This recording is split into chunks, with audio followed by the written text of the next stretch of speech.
Hello, today we're going to talk about structure 1.1.1, where elements are the primary constituents of matter, which cannot be chemically broken down into simpler substances.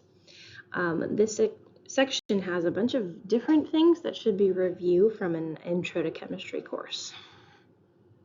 Okay, so you should know the difference between matter and energy. Matter is anything that has mass and takes up space, and then energy does not have mass.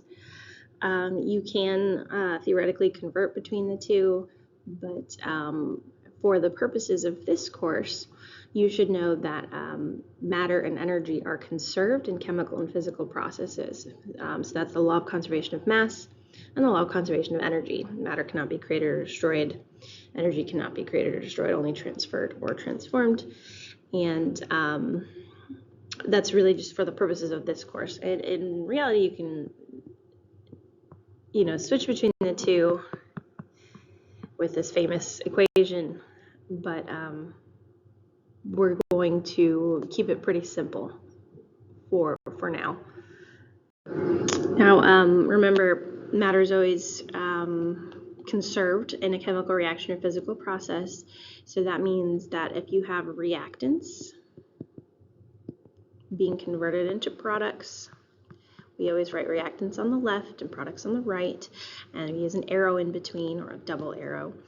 And then the mass of the total mass of all of the reactants, it must be equal to the total mass of all of the products for chemical reactions.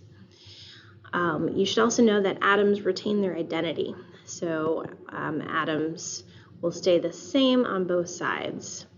They might be rearranged and they might be bound together differently, but the specific atoms and the number and type of each atom is the same on both sides for a chemical reaction. The type of atom can change in a nuclear reaction, but for the moment we're going to focus on chemical reactions, not nuclear reactions. So I mentioned conservation of mass and energy, reactants and products.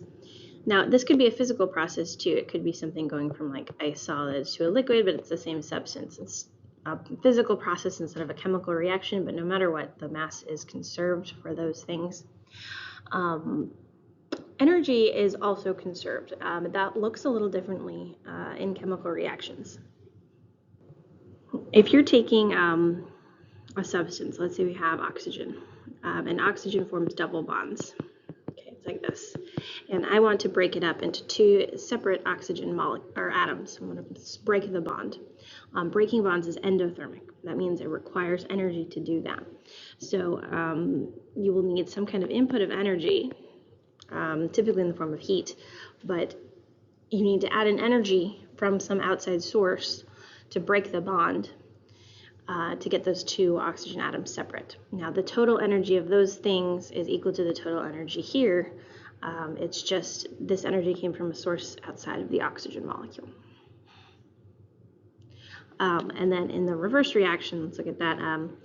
If I have two oxygen atoms that are separate and I want to form a bond between them and form that double bond again, that process is exothermic, or it will release energy.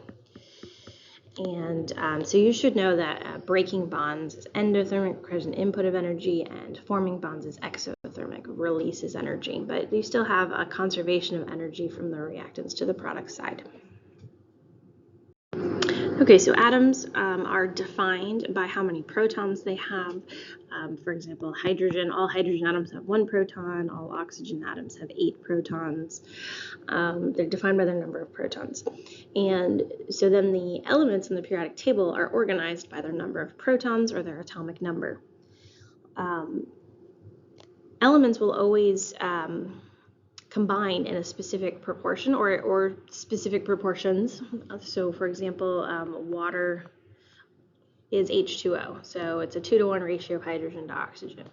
You're never going to have like half of a hydrogen atom reacting with an oxygen atom and just forming that bond. You can't form half of an atom. So make sure that you're paying attention to that. You should also know that chemical symbols on the periodic table are given for each of the elements, and they're usually 1 or 2 letters. So the first letter is always capitalized, and the second letter, if there is one, is lowercase. So be careful when you have things like cobalt, which is an element, it's a metal, as the first letter capital, second letter lowercase. And then something like CO, carbon and oxygen, carbon monoxide. So be really careful and be very specific when you're writing things out, whether you're using uppercase or lowercase letters. And these are chemical symbols. Now, when you chemically bind elements or atoms of each element to each other, you form a compound. So we talked about water. Water has 2 hydrogen atoms bound to 1 oxygen atom. And so this is a compound, has multiple atoms attached to each other, and we call this the formula. It has the symbols of each element, the number of each type of element. So this is a formula. Chemical formulas can be applied to molecules like water, where each one is a discrete substance, where you have 2 hydrogen atoms and 1 oxygen atom separate from each substance like this. And so that would be a molecular formula. But you could also have something like, let's choose a different one. Let's do calcium chloride. That is also a formula, but it's for an ionic compound. And ionic compounds tend to form matrices. So you'll have a calcium for every 2 chlorines, but it could also interact with other elements in a lattice structure like this. You'll just notice that there's always a 2-to-1 ratio for chlorine to calcium, and that lattice can keep going and going and going for an ionic compound.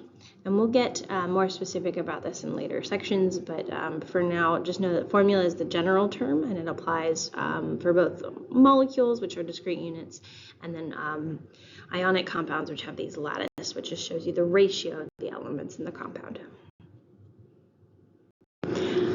Okay, so now let's look at substances and mixtures. Substances have a uniform and definite composition throughout. That means they have their own unique structure and their own unique properties. And so let me write that out. The elements and compounds are types of substances. Okay, and they're distinct and unique. Now you can use, to get between the two, you can use a chemical reaction. So you can use a chemical reaction to break apart compounds into their elements, or you can use a chemical reaction to attach elements to each other. You can also change from one compound to a new compound with a chemical reaction. The other type of matter that we're going to talk about is mixtures. Now, mixtures could have multiple different elements or multiple different compounds or any combination of those, but they're not chemically bound. Okay. There's my O. Okay, they're not chemically bound. So you can typically separate a mixture easily with a physical change. So you don't have to change the bonds to get them to separate because they're not bound together to begin with. So mixtures, we're going to talk about, there's 2 separate types of mixtures, but the biggest thing you need to know is that they're not chemically bound together. So there's 2 types of mixtures, homogeneous or homogeneous mixtures and heterogeneous mixtures. Now, homogeneous mixtures are the same throughout. That means if you take a sample of a homogeneous mixture and it'll be exactly the same composition as any other part of the mixture, like the same ratio of the different substances in that mixture. A type of homogeneous mixture or homogeneous mixture that we're going to talk about is a solution. And a solution is a mixture of a solvent and a solute. Solution is composed of a solvent and a solute. The solute is dissolved into the solvent and it is evenly mixed throughout. Most of the solutions that we talk about are going to be aqueous, so that means the water is your solvent. And then when you have a true solution, the solute will be evenly mixed throughout the entire solvent. Okay. You can also have homogeneous mixtures that are not considered solutions typically. So you can have like gaseous mixtures that are the same throughout. Air in a given location will be considered homogeneous. Well, you have the same ratio of like nitrogen to oxygen, carbon dioxide, etc. But that's, might be different depending on your location. So we need to be a little bit careful with that one. But sometimes people will call them a solution, but I would not typically classify that as a solution. Heterogeneous mixtures, on the other hand, are not the same throughout, so they have multiple phases. So that would be something like oil and water, where oil forms a layer on top of the water. They're still mixed, they're still in the container together, but they're not evenly mixed. If you go to the ocean, sand and water, the sand's going to sink to the bottom of your bucket if you take a sample of it. That's a heterogeneous mixture. Another good example would be if you have like a snack mix, so something with like nuts and candies and dried fruits, and they're not evenly mixed throughout necessarily, because you can see the different parts, you can easily pick out the different parts.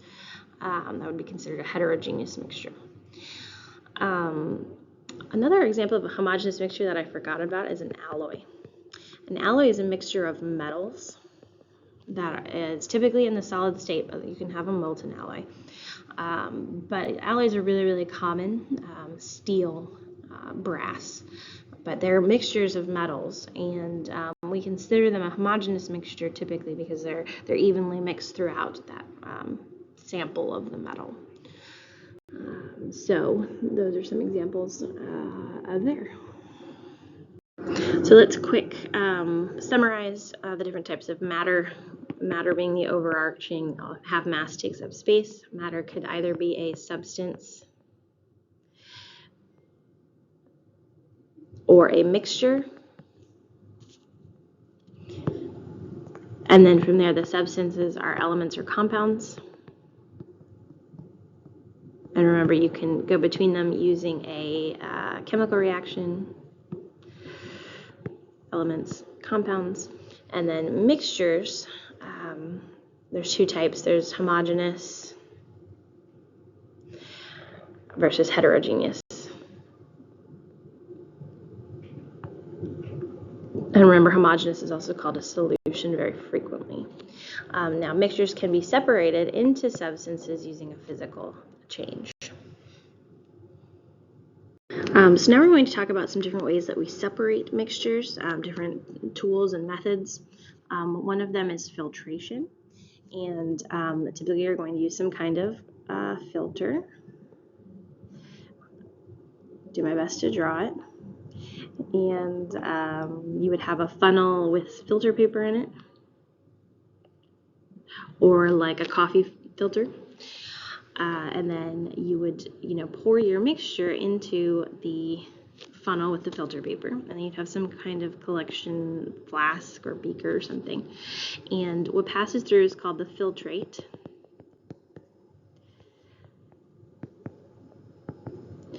And then any particle in the mixture that is too large to pass through the filter stays up here, and we will typically have a solid substance there, and that will be the precipitate. Okay, so if it's soluble, it will pass through the filter and become part of the filtrate. If it is not soluble, it is solid, it is part of your precipitate. And when you're filtering using this is typically called gravimetric analysis, because you're using gravity to filter out. Analysis. And then you should always, filter and then wash it with your solvent. So that means, spray some extra water if it's an aqueous solution or whatever your solvent is, just to make sure that all of the precipitate, if there's any other substance like leftover filtrate up here, then you get that completely dissolved and passing through the filter paper. So filter, wash, and then you will dry. So any additional solvent that might be on your filter paper, which is typically water, so if you have leftover water, you want to dry that out. And then you should weigh your filter paper. to find out how much of precipitate you collected. And that's why it's called gravimetric analysis, because you're analyzing how much is formed through that process. Some practical applications of filtration. We talked a little bit, I mentioned coffee filters. If you were to cut open one of those K-cups, inside a K-cup there's a little filter like this, and the coffee grounds is in the top. And so when it pushes the water through it, then whatever dissolves gets pushed out the bottom. The same thing happens with drip coffee. It's just, not as quick. It takes a while to drip through the coffee. Another example would be when you have tea and you're making tea from a tea bag. Okay, so if you have your tea bag like this, the bag itself is acting as the filter, and so that the tea leaves don't get into your water, just whatever dissolves pass through. So that's a way that you can, filter. There are other ways you could, brew your tea in a separate teapot and then filter through the liquid into your teacup. But depending on your scenario, typically here in the States you'll have tea bags instead of other filtration options for tea. Distillation is another method that we use to separate mixtures based on their boiling points. This is very frequently used in organic chemistry, but you could use this as kind of the basis to desalinate water. So if you have salt water and you boil it, the water is going to evaporate long before any of the salt evaporates. So if you boil off the water and then you have something to collect that water, that would be called distilled water. That's different from deionized water, but it is distilled water. In chemistry, and especially in organic chemistry, you're typically going to use a distillation apparatus, which I will try my best to draw. Okay, so you will have a device that looks kind of like this.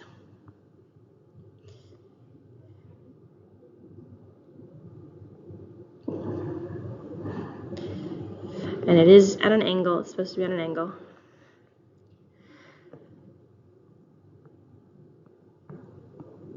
Okay, and you have your mixture to begin with. And then you have some kind of heat source. Okay, and you heat it up. And whichever substance has the lower boiling point is going to start to evaporate first, lower boiling point. And it is collected up here. Usually there's going to be some kind of stopper, or sometimes there's a thermometer so you can measure the boiling temperature. But it blocks it from leaving the container. And then in this piece here is called the condenser. It's called a condenser because it condenses it from a gas to a liquid. And it has little spouts so you can put water through the outside. So imagine there's two tubes, one tube where the gas can travel and become a liquid. And on the outside of that, you have a water line going in and then out. And the water from your sink typically is going to be colder. And what the water does is it circles around that tube and it cools down the gas. And it turns it into a liquid that can then drip into your collecting flask, which is called your distillate.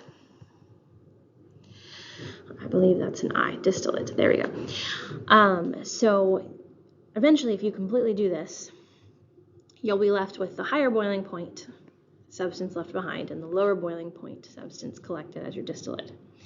And so that's kind of the chemistry way to do this. And a good example would be a mixture of, say, ethanol and water. Ethanol completely mixes with water. Okay? Makes a homogeneous mixture. So you can't filter it out or anything, but you can use distillation because ethanol has a lower boiling point than water. And so ethanol will evaporate first, and then it will pass through the condenser where the water will cool it down on the outside, not touching the ethanol, but it will cool down and the ethanol will become a liquid again, and you can collect them as two separate substances. So that's kind of the essentials for distillation. Ooh, just a quick side note here. A lot of times distillation and reflux are talked about together. Reflux is not typically used to separate mixtures. Reflux, you'll have something very similar to the condenser, but you will just have your one condensing tube. Well, it's not even really a condenser, but it looks like that. And then essentially it will collect the gas that forms, but then it will turn into a liquid and it drops right back down in. And this helps something to continue to react over time. So if you need to keep heating it up and keep heating it up so it reacts and continues to react, then you want to use reflux. So different from distillation. So the next way that we separate mixtures is called chromatography. Typically we'll have a paper or a plate. And if it's a plate, it has some kind of medium on it that allows substances to pass through that medium. It's not going to travel through the glass itself. It's whatever is layered on top of the glass. But paper itself is porous enough that it can draw up the solvent. Now, your solvent will touch the bottom of your plate or paper. And a lot of times we'll use water as our solvent, but it doesn't have to be. And the solvent is going to move up the plate or the paper. And the plate or the paper is called the stationary phase, and the solvent is called the mobile phase. Mobile phase. The plate or the paper is the stationary phase. Then you have your mixture above the solvent level. And as the solvent moves up the paper or up the plate, then it's going to separate into the component substances, whatever it happens to be. Okay, and whichever one moves the furthest up the paper or furthest up the plate has the most attractions to the solvent. Okay, this is our solvent. And so the solvent moves up, and this one is the most attracted to the solvent. Okay.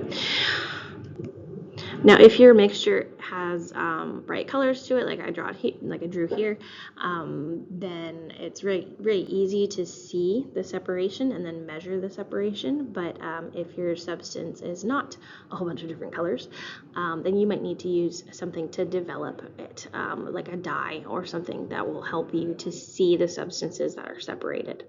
But then once you are finished, you will measure, typically in centimeters, but you'll measure the distance that the solvent traveled and the distance that each of the individual substances traveled.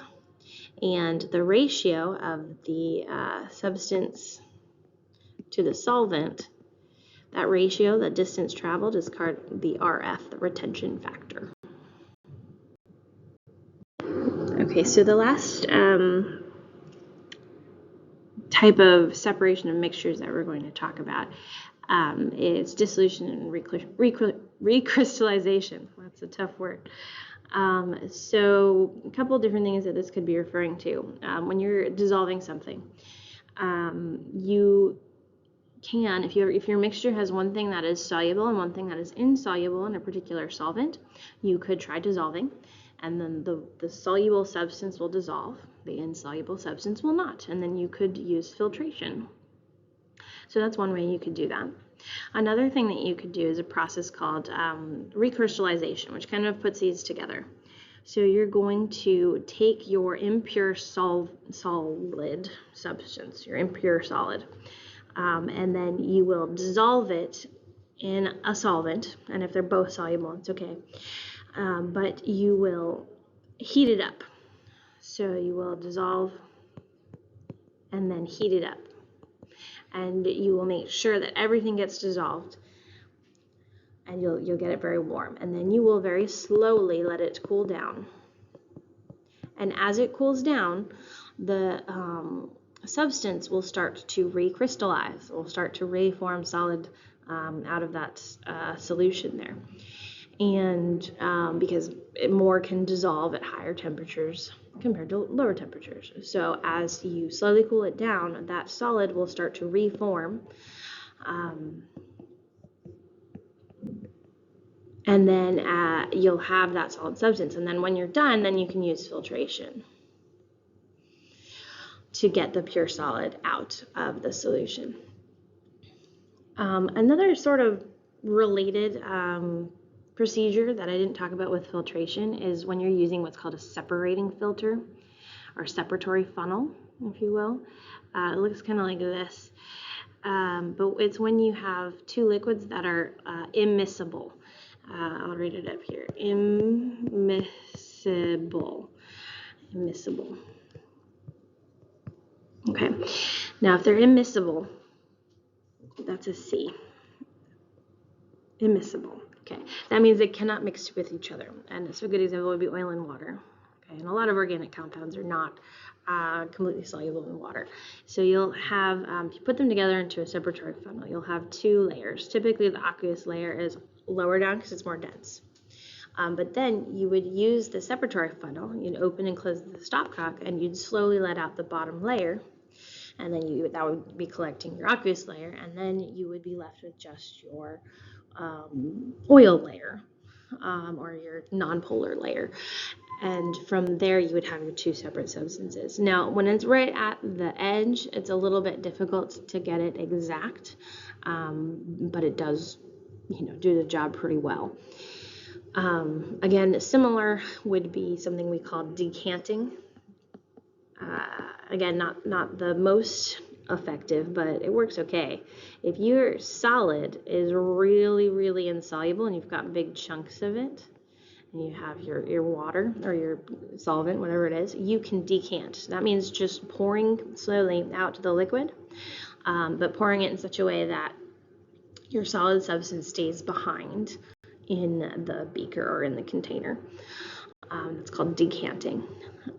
So I talked about a couple other things besides just dissolution and recrystallization, but that kind of wraps up our discussion of the separation of mixtures. Let's look at some examples. We're going to classify these as different types of mixtures. So salt and water, salt completely dissolves. It becomes a homogeneous mixture or a solution. Sand and water, sand does not completely dissolve. It's a heterogeneous. Oil and water does not completely dissolve. It forms two layers. It's also heterogeneous. Water and vinegar. Vinegar does dissolve completely in water, and most of the vinegar solutions that you buy are pretty low percentages of vinegar and mostly water. So it is a homogeneous mixture or solution. Bronze is an alloy, but that means it's a homogeneous mixture. Bronze is actually a mixture of copper and tin. Oil and vinegar, same as oil and water, it forms two layers, so that's heterogeneous. Air, as long as we're looking at air in like one location, it would be considered a homogeneous mixture because we cannot determine the different gases from one another. Carbon dioxide and water, this is an interesting one because it's a gas dissolved in a liquid. We're assuming room temperature here. So that would be something like a carbonated beverage, a soda. And so typically that would be considered a heterogeneous mixture.